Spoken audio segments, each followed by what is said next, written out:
Depths exploration can often feel daunting and anxiety-inducing for many of us. Not unless you're Muzan, of course. The underground world of Hyrule is home to loot. Lots and lots of loot. And they can greatly aid you in your adventures in Tears of the Kingdom. I'm Rice Mama, and today we'll be diving into some tips and strategies to make Depths exploration easier and more enjoyable. I'll be covering 3 essential parts packed with information, all of which are separated by timestamps for your reference.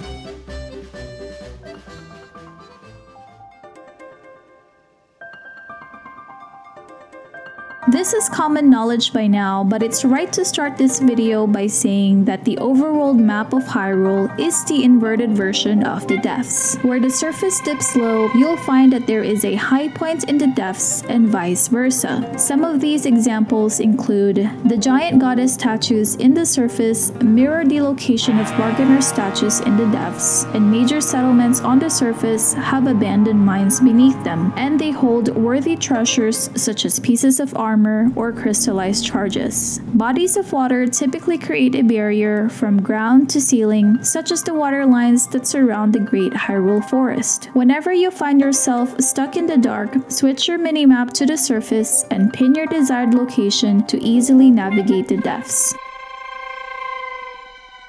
Activating a light route will dispel the darkness in the surrounding area and shows a portion of the map. Using your scope, you can also see light routes from a distance as they are humongous structures with a bright orangey glow. Simply mark them with a pin and head to their location. There are 120 light routes in the underworld, and they correspond to the 120 shrines found on the surface. Note that 32 shrines on the Sky Islands are not connected to the light routes below. While exploring wells and caves in the overworld, you'll come across valuable materials known as bright bloom seeds. They brighten up a small area when they're either thrown away or shot with an arrow. However, these resources can run out faster than anticipated. You also run the risk of breaking your bows. To manage them more effectively, I recommend visiting chasms in the overworld without a valley or river between your entry point and your destination, as there is always going to be a shrine nearby. Glide down the chasm, activate a light route, and then explore the depths.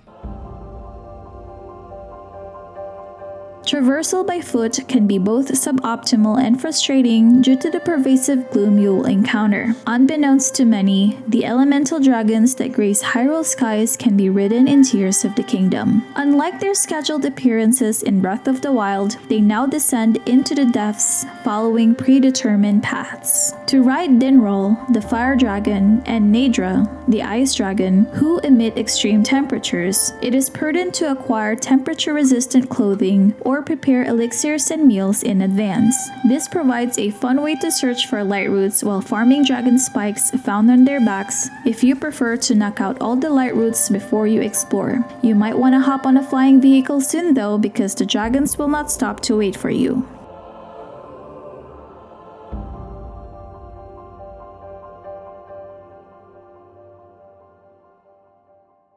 When covering any kind of distance that is not illuminated, you can attach a light source or a bright bloom seed to your vehicle. I recommend using a bright bloom seed over a light source because the light source will consume your battery power as well. A simple 3-part hover bike is an easy build if you're low on energy cells. All you need is a pair of Zonai fans and a steering stick. The key here is to line up your fans correctly to prevent the vehicle from veering off course.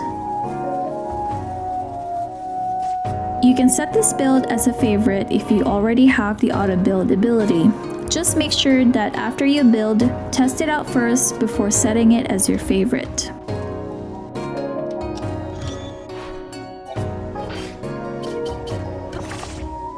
If you do not have a steering stick, you can get some from a dispenser on the following locations.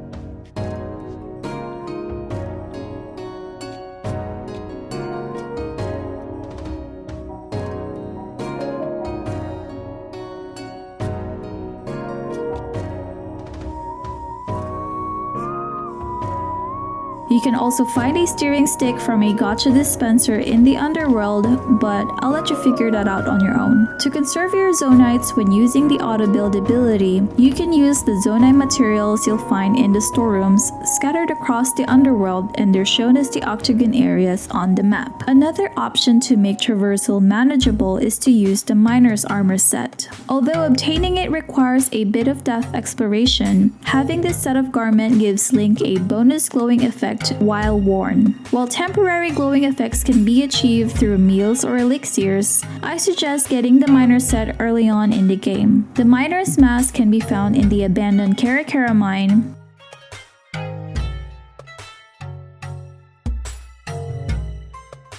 the miner's top on Daphne's Canyon mines,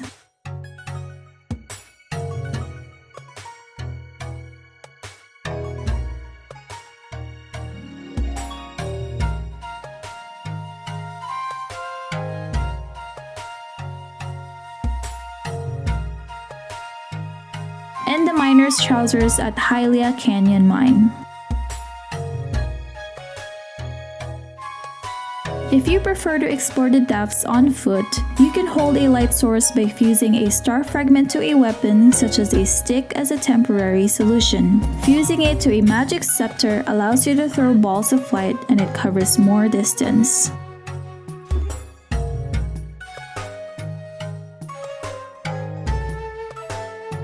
Statues are not only for display, but they also serve as guides. When you come across a trail of statues, you'll notice that they point to a specific direction that leads you to another statue. Head over to the direction where the statues face, and it will take you to a worthy location. Riding a Stalhorse is perhaps the best way to navigate the depths, as they can easily carry Link over the Gloom. You can also leave them at a specific location for a short time and easily return to them. They're not as fast as regular horses, but they also do not consume battery power. You don't need to sneak up on them, making them very easy to hop onto. You can easily spot 4 of them northwest of Central Hyrule Chasm,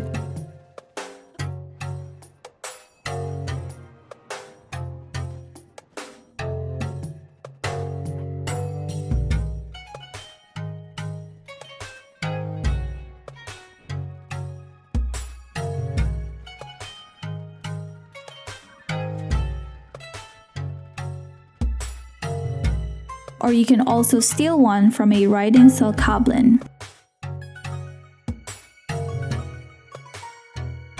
Stalhorses are instantly killed when you break a Dazzlefruit near them. As I mentioned earlier, the underworld harbors the most gloom you will encounter. The pink color on the map signifies the areas covered by the gloom. If you briefly come into contact with gloom, Link's heart will flicker. However, if you are exposed to it for too long, your hearts will break and eventually lose health. So even if you try your best to avoid them, it's very likely that it may get you. There are many different ways to manage this, and here are a few of them. Sundelions, items found mostly on Sky Islands, can be used in cooking to replenish hearts lost to the gloom. Here are a few recipes to get you started if you're low on materials.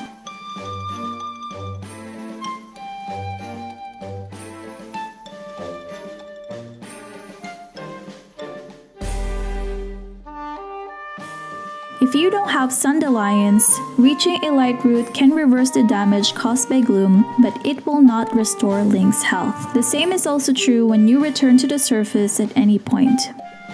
Some of you may already have the dark clump on your inventory, and chances are you're not sure what to do with them. When dark clumps are used in cooking, they can temporarily give Link a gloom resistance effect. Dark clumps can be exchanged for 10 posts at the Bargainer's statue. The easiest Bargainer's statue that you can go to is the one at Lookout Landing. You may experiment on your own, but here are a few recipes when you're short on materials.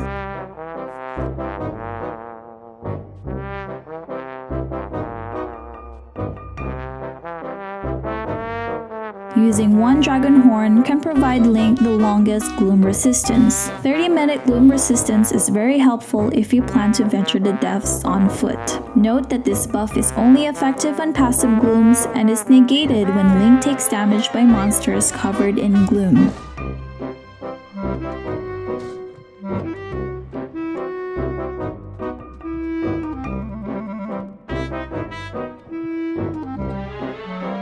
Before taking on enemy camps or mini-bosses, I suggest that you do a manual save so as not to lose your progress. There's a high chance that you forgot your last save point when you're fully immersed in the game. Taking down monster forces is not at all hard provided that you have a strategy before you launch in. Bomb flowers can come in handy, but they're also hard to come by. If you have a magic scepter or a magic rod, you can fuse elemental items to it for crowd control. I covered some of the basic combat skills on my Combat 101 video, so feel free to check it out.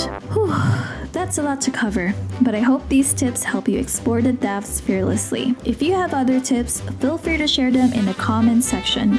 Also, if you found this video very helpful, please consider subscribing. It helps the channel tremendously. This has been Rice Mama, and I'll see you on the next one.